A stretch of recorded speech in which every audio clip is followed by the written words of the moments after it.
말씀을 보도록 하겠습니다. 오늘 우리에게 주신 하나님의 말씀은 빌립보서 2장 5절부터 11절까지의 말씀입니다.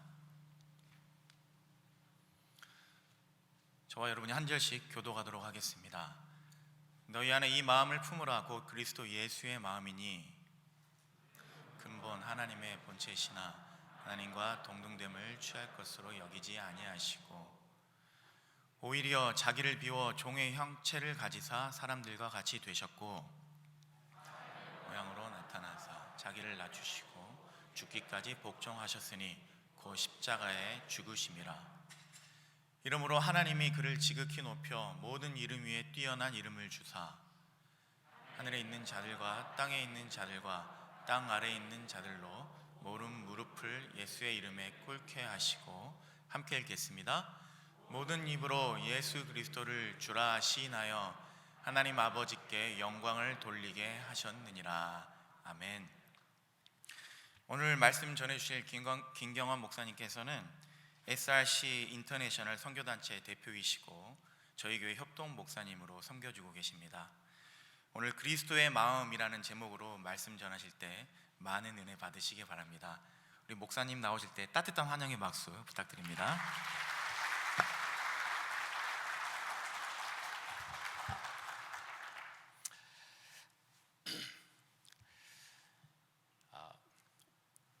우리가 신앙생활을 한다는 것을 한마디로 표현하면 여러분들은 어떻게 표현하시겠습니까? 예수를 믿는 것입니다. 우리 신앙생활의 바텀라인이 예수를 믿는 것이라면 예수를 믿는 믿음이 무엇인가 아는 것이 대단히 중요할 것입니다. 자, 여러분들은 믿음이 뭐라고 생각하세요? 믿음의 본질이 뭐라고 생각하십니까? 저는 한때 믿음의 본질은 믿음의 크기다, 믿음의 사이즈다, 이렇게 생각했던 적이 있었습니다. 70년대 이민 처음 와서 이민 생활이 힘들잖아요. 강대상에서 우리 목사님들께서 큰 믿음을 가져라, 기도하면 입을 크게 벌려라, 이런 말씀들이 쏙쏙 들어오는 거예요.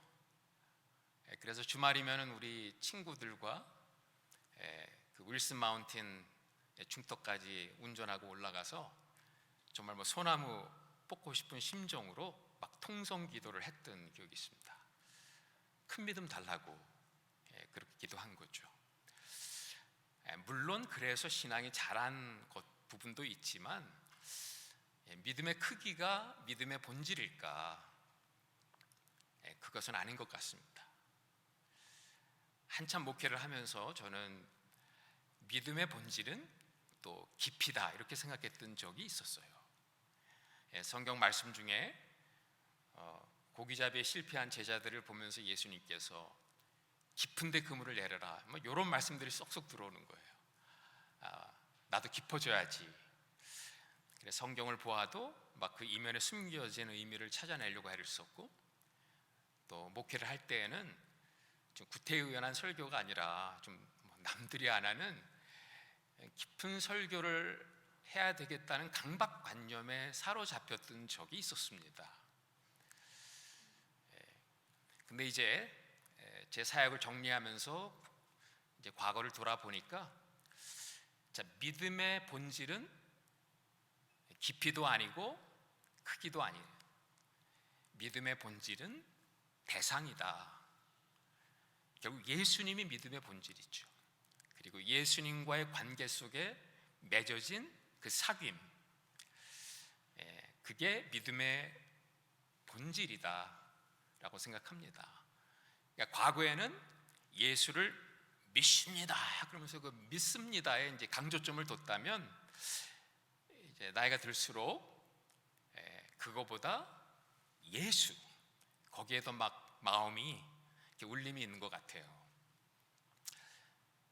그래서 저는 오늘도 이 예배를 준비하면서 기도를 했습니다. 기도를 하면서 스스로 저에게 도전했습니다. 나는 지금 누구에게 예배하고 있느냐? 대상이 중요하다는 겁니다.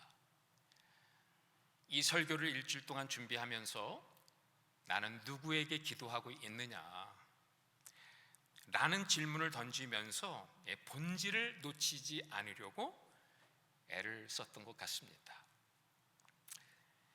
믿음의 본질이 대상이고 또 그 대상과 믿는 나의 관계인 것을 저에게 아주 깊이 각인시켜 주신 한 분이 계세요.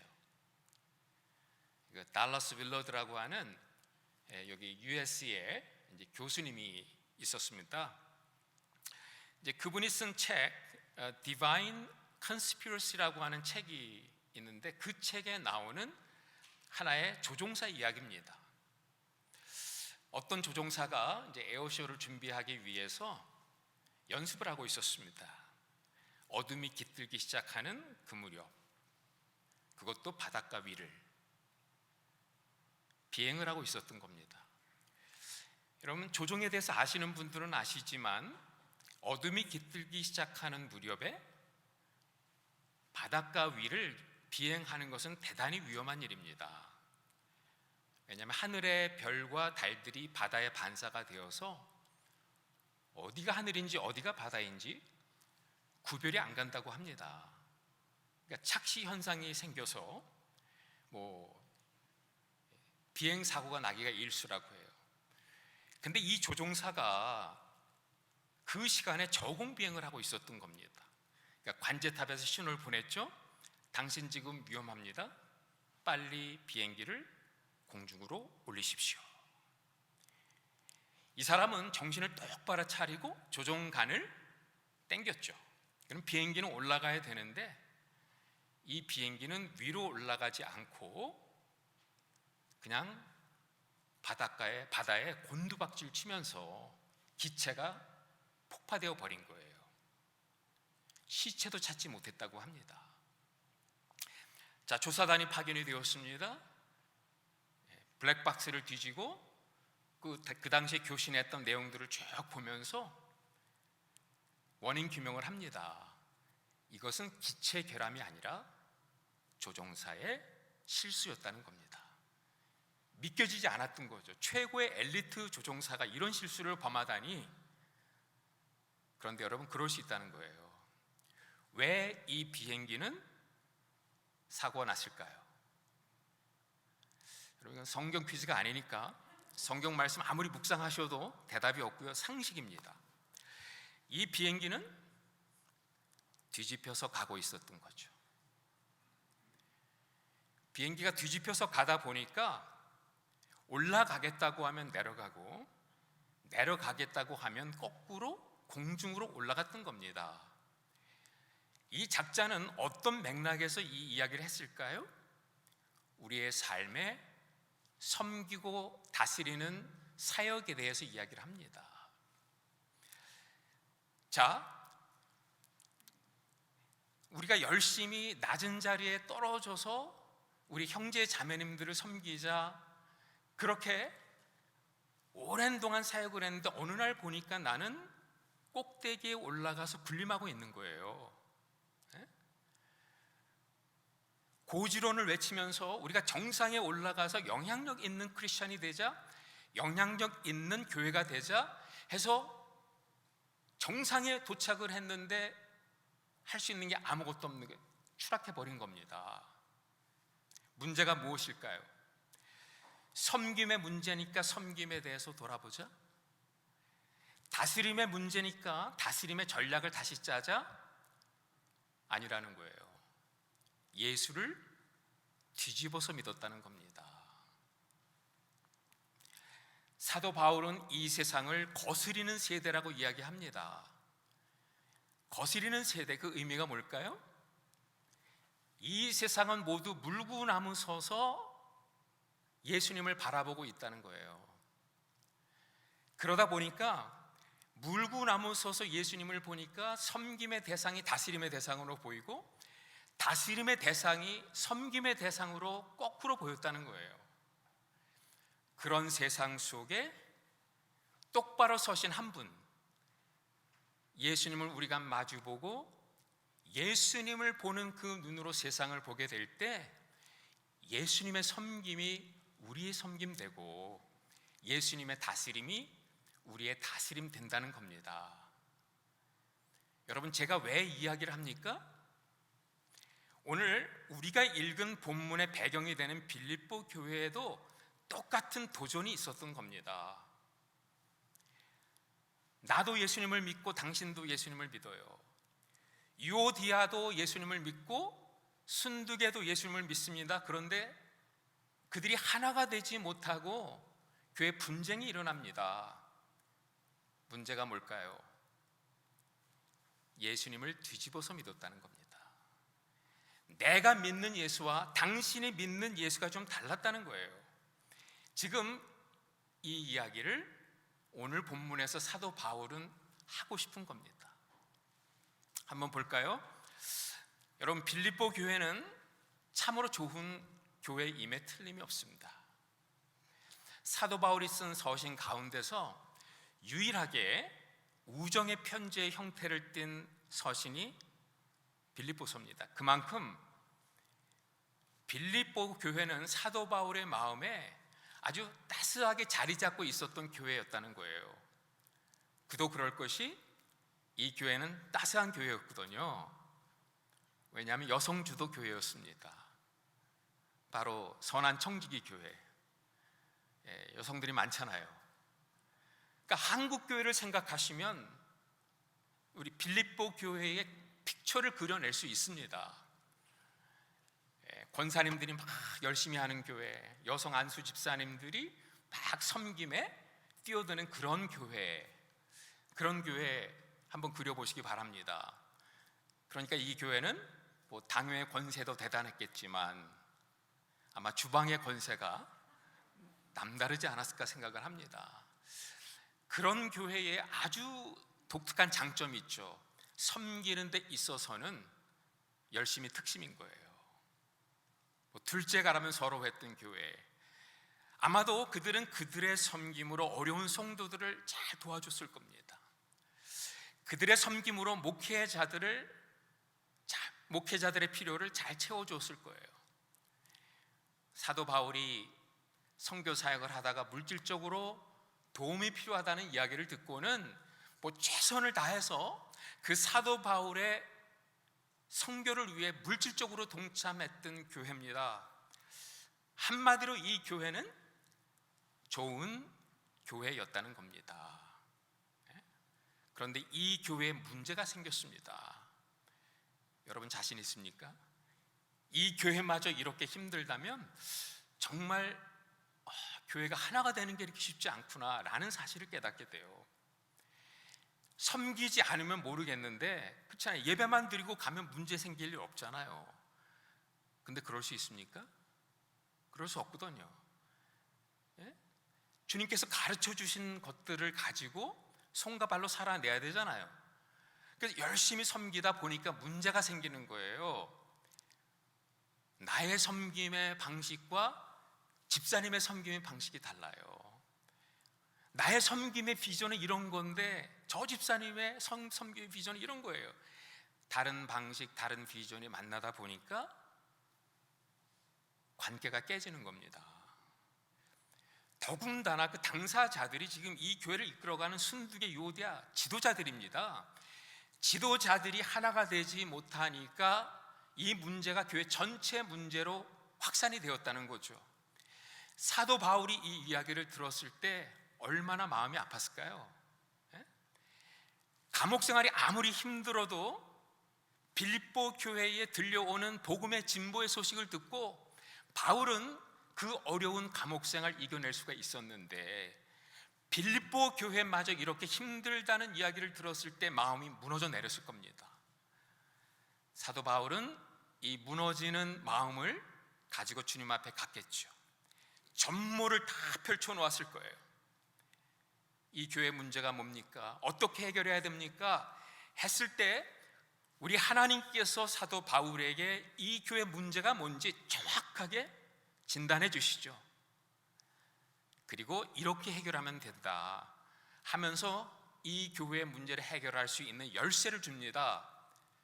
그 열쇠가 바로 오늘 우리가 읽었던 이 말씀이에요.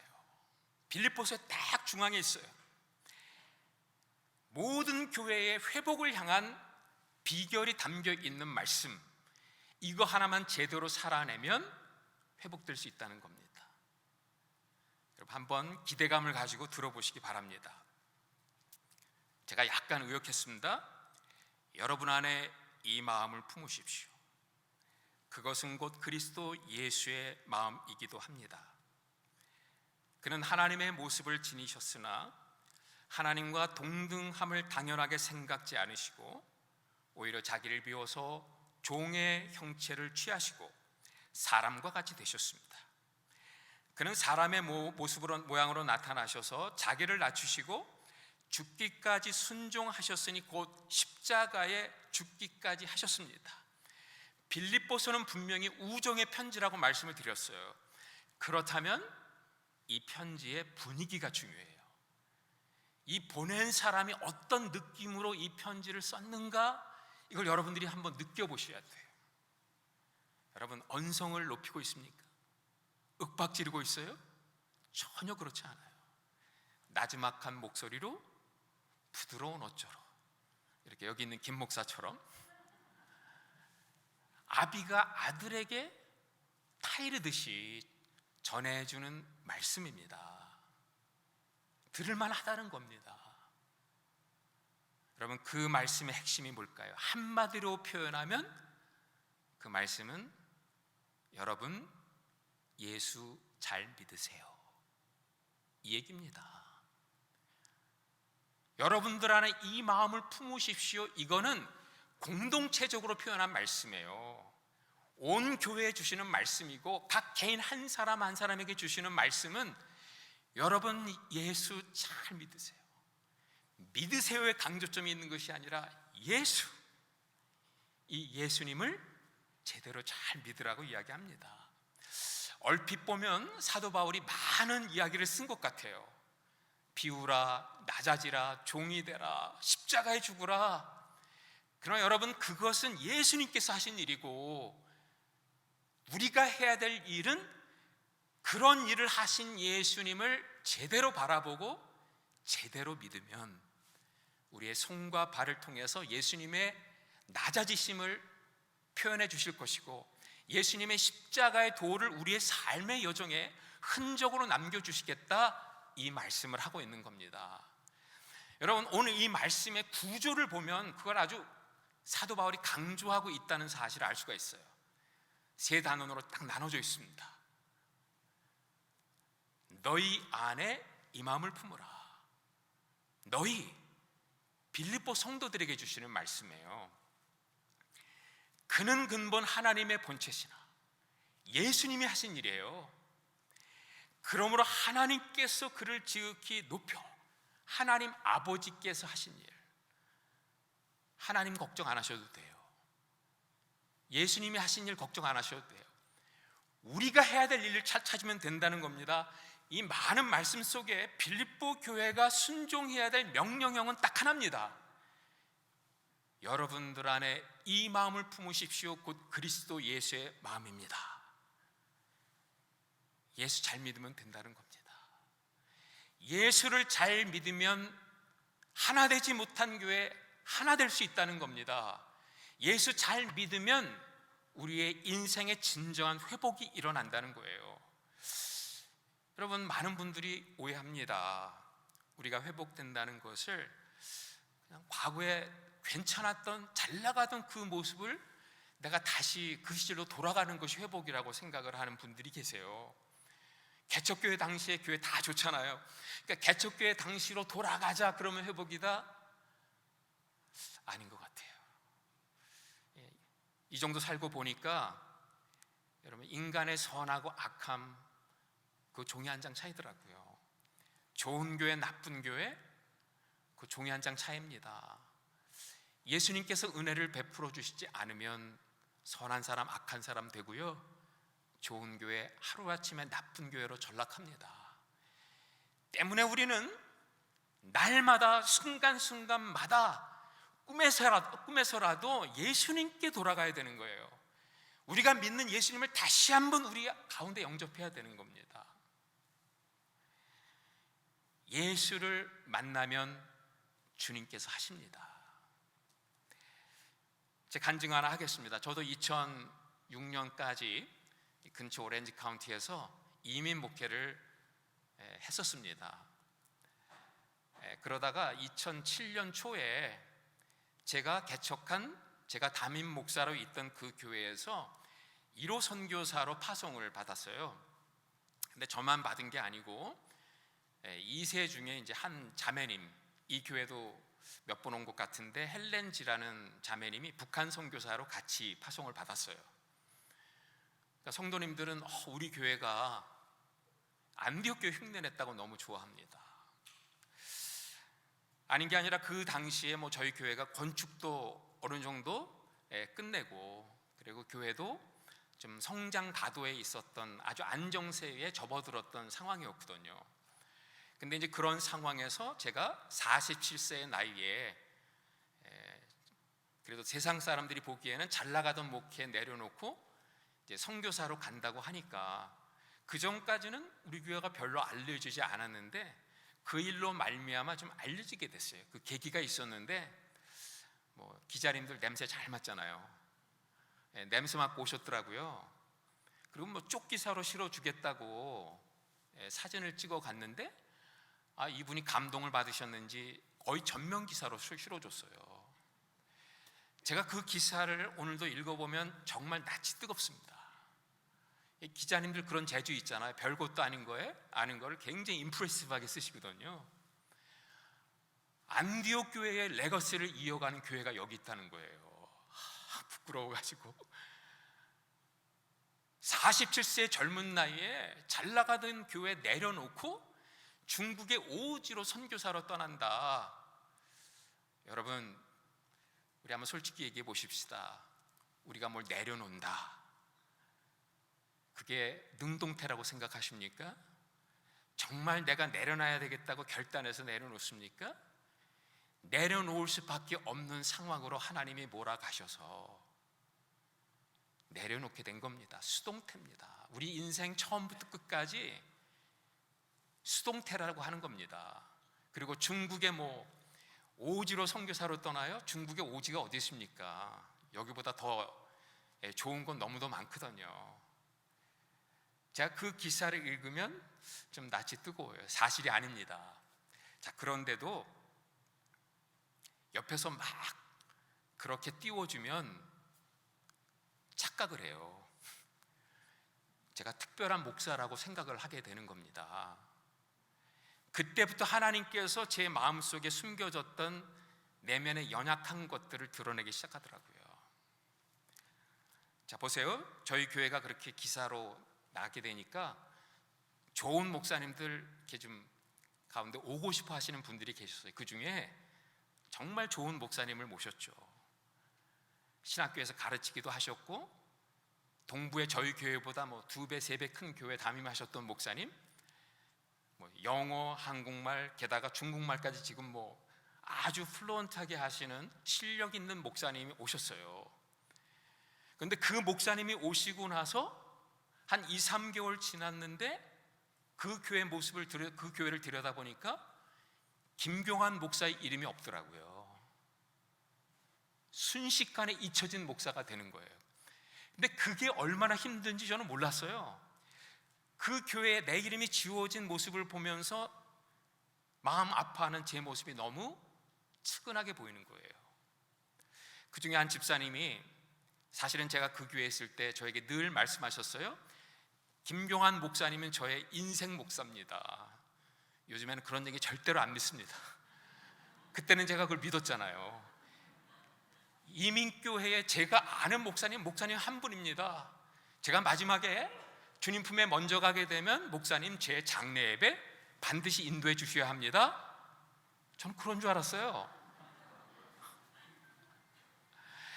그런데 그분이 새 목사님이 오시니까 저에게 어떻게 했는지 아십니까? 설교 테이프를 매주 보내주세요. 설교가 너무 좋다는 거예요. 강의 기가 막히다는 거예요.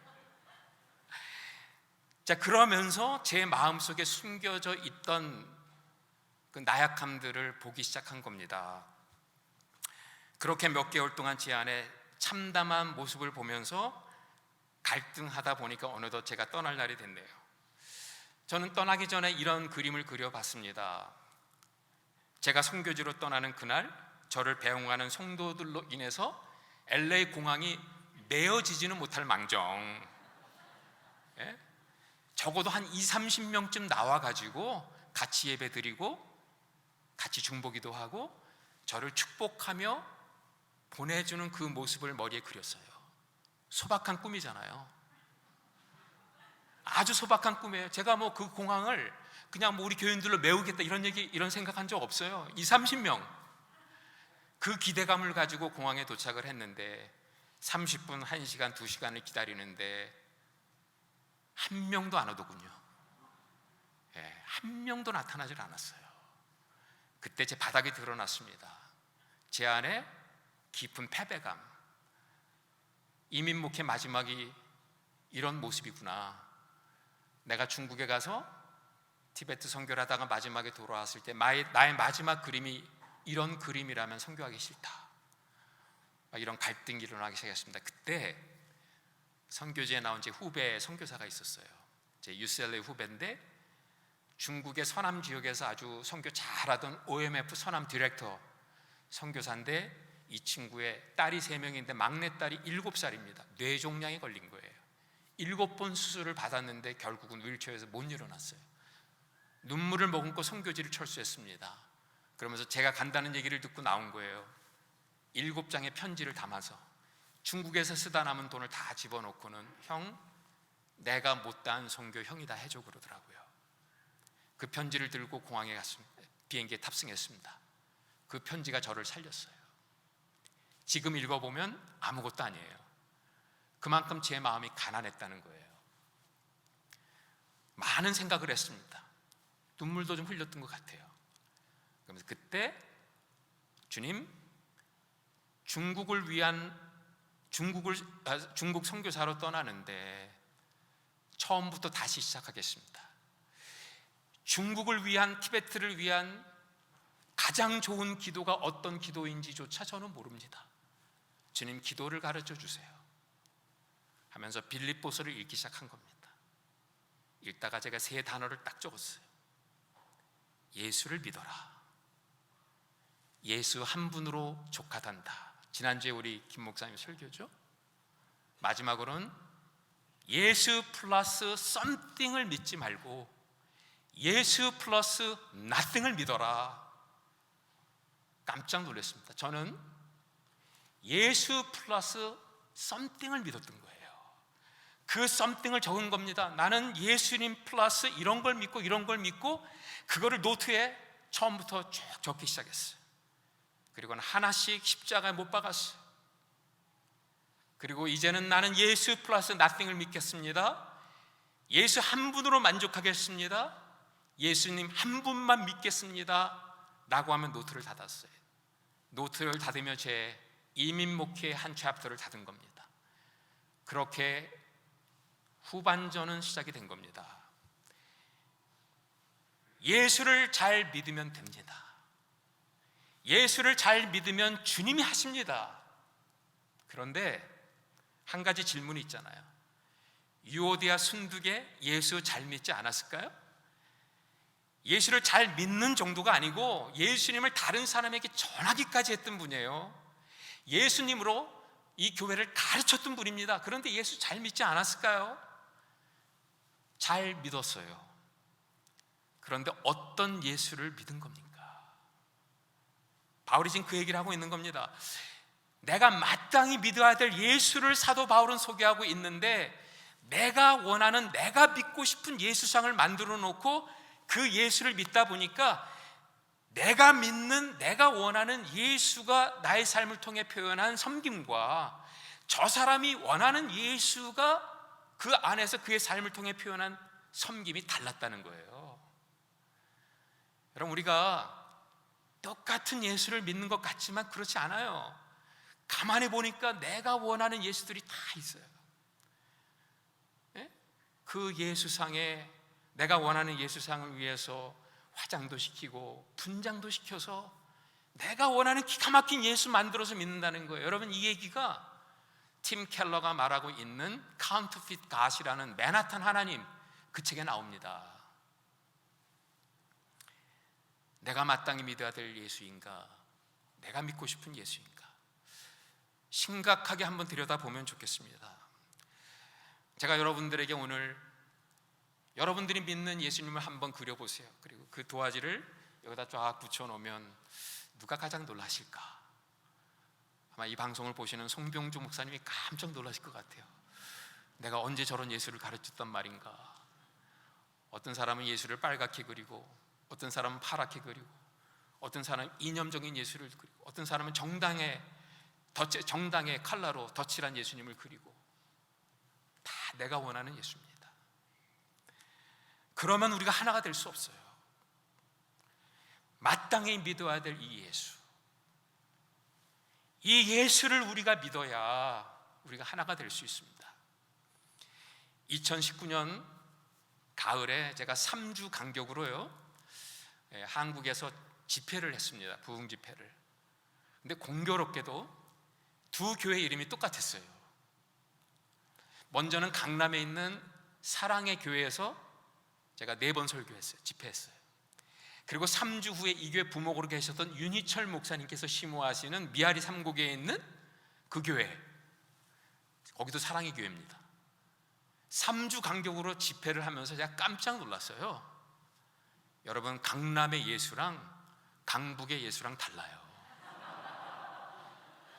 달라도 이렇게 다를 수가 없어요. 강남의 예수는 정말 고상하고 세련되고 아주 정형화되어 있어요.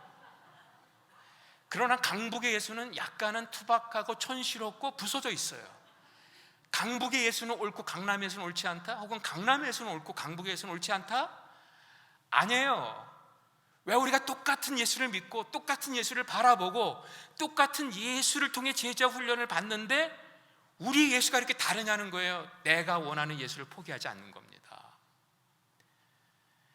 내가 원하는 예수를 내려놓아야 내가 마땅히 믿어야 될 그 예수가 보이는 겁니다. 바로 사도 바울이 소개하는 이 예수입니다. 너희 안에 이 마음을 품으라. 곧 그리스도 예수의 마음이니 그는 근본 하나님의 본체시나 하나님과 동등됨을 취할 것으로 여기지 아니하시고 오히려 자기를 비워 종의 형체를 가지사 사람들과 같이 되셨고 사람의 모양으로 나타나서 자기를 낮추시고 죽기까지 복종하셨으니 십자가의 죽으심이라. 우리가 원치 않는 예수입니다. 내가 믿고 싶지 않은 예수예요. 그러나 마땅히 믿어야 될 예수입니다. 여러분, 누가 자기를 비우기 원하고 낮아지기 원하고 누가 십자가에 죽기까지 순종하기 원해요? 이거 하기 힘든 겁니다. 그럼에도 불구하고 이 예수를 믿어야 된다는 거예요. 왜 그럴까요? 이 하나님을 믿지 못했기 때문에 우리 인류가 멸망한 거거든요. 지금 사도 바울은 이 말씀을 그냥 쓰는 게 아닙니다. 창세기에 나오는 그 누군가와 지금 예수 그리스도와 비교하고 있어요. 힌트가 있습니다. 하나님의 본체, 하나님의 본체를 지니신 예수 그리스도. 이 본체란 말에 동의어가 있어요. 비슷한 말이 있는데 하나님의 형상이란 말이에요. 하나님의 형상을 지닌 그 누군가가 창세기에 나오죠. 첫 번째 아담. 첫 번째 아담은 하나님의 형상을 가지고 무엇을 했느냐? 두 번째 아담이신 예수님은 하나님의 본체를 가지고 무엇을 했느냐? 그것이 차이였다는 거예요. 첫 번째 아담, 우리의 인류의 조상 그분은, 그 할아버지는 하나님의 형상이라고 하는 이 놀라운 특권을 가지고 낮아지는 데 사용하지 않았어요. 높아지는 데 사용했습니다. 자기를 비워 종이 되는 데 사용하지 않고 자기를 채워 군림하는 데 사용했어요. 하나님의 형상이라는 특권을 가지고 인간의 자리에 남아 인간의 아름다운 모습을 세상에 전하는 데 사용하지 않고 하나님 자리를 넘보는 데 사용했어요. 그랬을 때 하나님의 형상마저 잃어버린 인간이 된 겁니다. 두 번째 아담으로 오신 예수님, 무한한 하나님의 본체라고 하는 특권을 지녔는데 이 특권을 가지고 자기를 비우셨어요. 낮아지셨어요. 종이 되셨어요. 더 이상 낮아질래야 낮아질 수가 없는 십자가의 자리까지 자기를 낮추셨어요. 그리고 우리의 죄를 대속해서 십자가에 죽으셨어요. 낮아지는 예수님의 삶, 끊임없이 하향적 삶을 사셨던 예수님, 그 예수님의 모습이 참다운 하나님의 모습이었다는 거예요.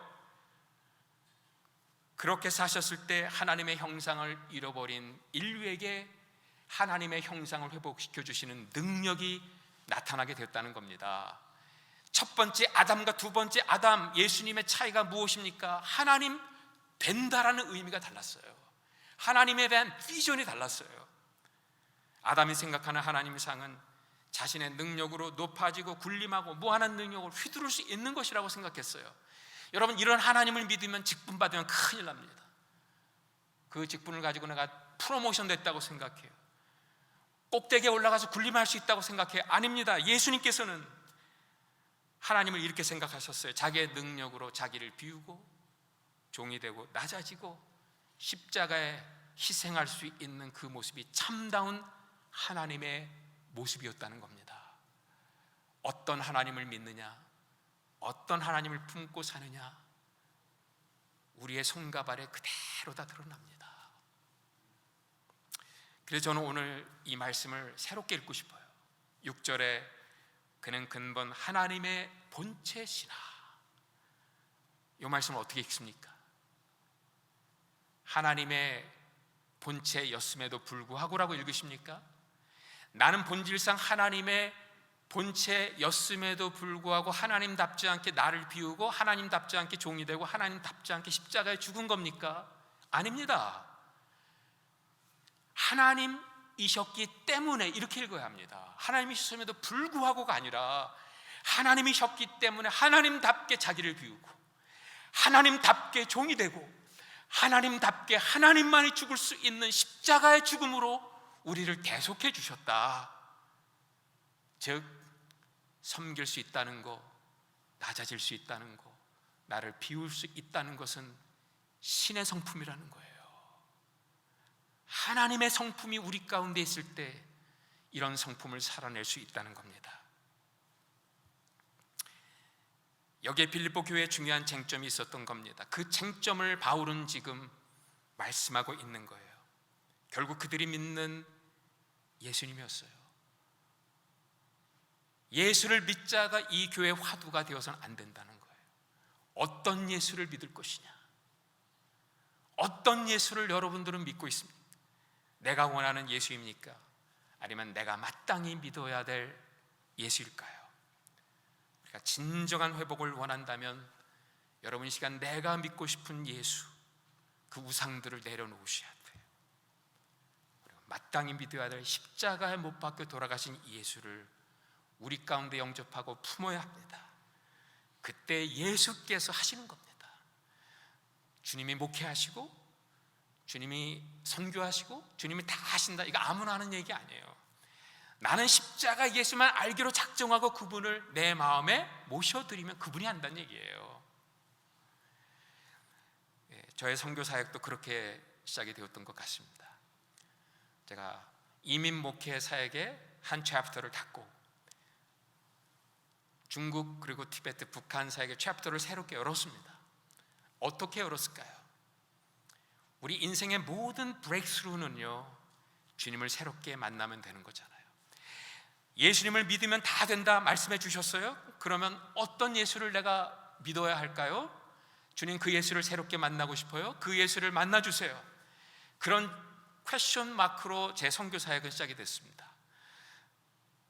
어디 가서 어떤 열매를 맺고 어떤 사역을 하고 누구를 만나고 여기에 관심이 없었어요. 어떻게 하면 주님을 만날까? 그렇게 퀘스천 마크로 저의 선교 사역은 시작이 되었는데 주님이 느낌표로 확실하게 말씀해 주시더라고요. 그 경험을 평생 잊지 말라고. 우리 주님께서는요, 상상할 수 없는 자리에서 저를 만나 주셨어요. 상상을 초월한 방법으로 만나 주셔서 이거 평생 잊지 마라, 내가 가는 곳에 이 말씀을 전하라, 이렇게 말씀해 주시더라고요. 그렇잖아요. 이런 교회에서 예수님을 새롭게 만나면 주일마다 예배 드리니까 잊어먹을 수 있잖아요. 기도원에 가서 예수님을 만났다? 자주 예수님 기도원 가니까 잊어먹을 수 있잖아요. 근데 평생 잊지 말라고 정말 잊을 수 없는 아주 신기한 장소에서 만나 주셨는데, 그 장소에 은혜가 있습니다. 여러분도 한번 중국 가시면 꼭 들려보시면 좋겠는데, 북경의 왕푸징이라는 동네를 아십니까? 그 자금성만 가지 마시고 그 왕푸징 근처에 대동 북경 오리집이 있어요. 거기에 은혜가 충만합니다. 따동 베이징 가오야디엔, 중국에서 북경 오리 대회에서 1등한 식당이에요. 그러니까 외국인들이 아주 자주 찾는 식당인데, 그 고급 식당에서 제가 한쪽 구석에서 기도하며 회개하고 있는 그 장면을 연상해 보세요. 하나님이 하신 겁니다. 그렇게 아주 상상을 초월한 자리에서 저를 만나 주셨어요. 제가 왕푸징에서 가정교회를 섬겼습니다. 말씀을 전하고 났더니 식사하러 가자 그래요. 마침 우리 미주의 이사분들이 식사 대접하라고 돈을 두둑히 주셨어요. 그래서 당신들이 원하는 가장 좋은 식당을 찾아라, 한 통 내겠다. 그분들이 그 식당을 찾은 거예요. 근데 저도 북경 오리를 정말 좋아하거든요. 그래서 북경 오리를 먹겠다는 기대감으로 그 따동 베이징 가오야디엔 식당에 갔습니다. 근데 그 식당 문에 들어서면서 북경 오리 생각은 싹 지워지고, 그 식당 앞에서 안내보는 자매님에게 제 시선을 빼앗겨 버렸어요. 이상하게 보지 마세요. 너무 예뻐서요? 그게 아니에요. 그 정도는 아닙니다. 제가 아는 한 사람에게 와 있는 거예요. 여러분들도 다 아는 한국의 유명한 영화배우, 혹시 김희선이라고 들어보셨나요? 김희선이 여기 와 있었던 거예요. 이상하잖아요. 영화 촬영하나 주변을 돌아보지만 카메라맨도 없고 감독도 없어요. 그러면 숨겨놓은 쌍둥이가 있었나? 별의별 생각이 다 들었습니다. 그래서 제가 웨이트레스를 불렀습니다. 한국의 찐시샨 김희선이라는 영화 배우랑 얼굴이 똑같이 생겼다. 어떻게 된 거냐 했더니 입을 확 피해요. 아, 이거 뭔가 비밀이 있구나. 다시 불렀죠. 나는 외국인이다. 나에게 얘기해줘도 내가 절대로 천기를 누설하지 않을 테니까 나에게만 얘기해다오 했을 때 이분이 저에게 귓속말로 해준 얘기예요. 근데 여러분, 중국 사람들 목소리 크잖아요. 저에게만 속삭여준 그 얘기를 제 친구들이 다 듣고 뒤로 자질하져 버렸습니다. 뭐라고 얘기했는지 아십니까? 성형수술했는데 기가 막히게 됐다는 거예요. 믿지 못할 하나의 사실이 제 앞에 펼쳐지고 있는 거예요. 너무 똑같아요. 근데 이상하죠? 저는 그 이야기를 듣고 웃을 수가 없더라고요. 온몸에 전율이 느껴지는 마음에 감동이 밀려오기 시작하면서 이유를 찾은 거예요. 내가 교회를 떠날 때 무엇 때문에 갈등했는가? 제가 떠난 교회가 제가 있을 때보다 더 잘 되면 제가 좋아해야 되는데 왜 난 그걸 보면서 마음 아파했을까? 십자가에 못 박혀 죽은 예수를 내가 성형해서 믿었다는 거예요. 36살에 담임 목회를 시작하면서 형편 좋은 동네에서 형편 좋은 분들과 목회했어요.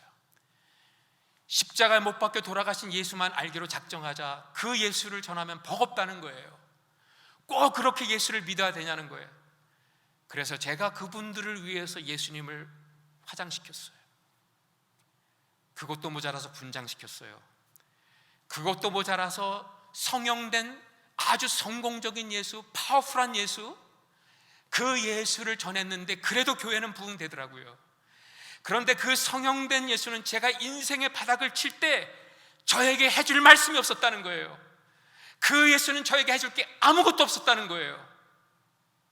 십자가에 못 박혀 돌아가신 그 예수만이 내가 인생을 바닥쳤을 때 나를 붙잡아 줄 수 있는 능력이라고 말씀해 주시더라고요.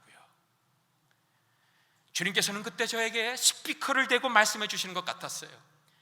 힘의 철학을 믿는 로마 사람들 앞에 내가 더 강한 자로 나타나서 그들을 힘으로 눌렀느냐?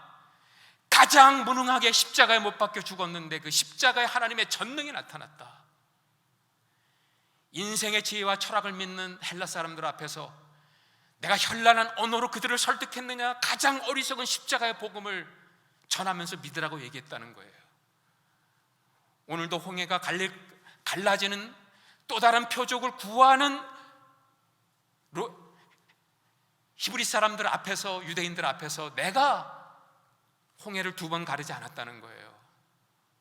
오히려 어린 양의 십자가의 죽음으로, 가장 저주스럽게 공중에 메어 달려 죽음으로 그들에게 구원의 표적이 되었다는 거예요. 이 예수를 있는 그대로 믿으면, 성형하지 않으면 내가 다 하겠다. 그때 그 예수님을 제 마음에 영접한 게 얼마나 감사한지요. 정말 주님은 하셨습니다. 티베트에 열매가 하나도 없었는데 결국 마지막에 저를 붙들어 주시는 하나님의 능력은 십자가에 못 박혀 돌아가신 예수였어요. 북한 사역을 하다가 뭐가 잘못되어서 제가 17일 동안 붙들려 있었던 적이 있었어요. 심각한 조사를 하루에 3번씩 받으면서 가장 두려운 시간을 보내는 그 상황에 잠자리에 들 때만 되면 주님이 어린 양의 죽음으로 저에게 다가오시더라고요. 사자적 권세를 잃으신 하나님이 아니라 십자가에 못 박혀 죽으신 어린 양 예수로 나타나셔서 저를 붙들어 주시더라고요. 저는 그때 알았습니다. 왜 십자가가 능력인지, 왜 십자가의 예수가 우리의 삶의 능력인지를 알았어요. 그 예수만이 우리의 소망이고 그 예수만이 우리의 희망인 줄로 믿습니다.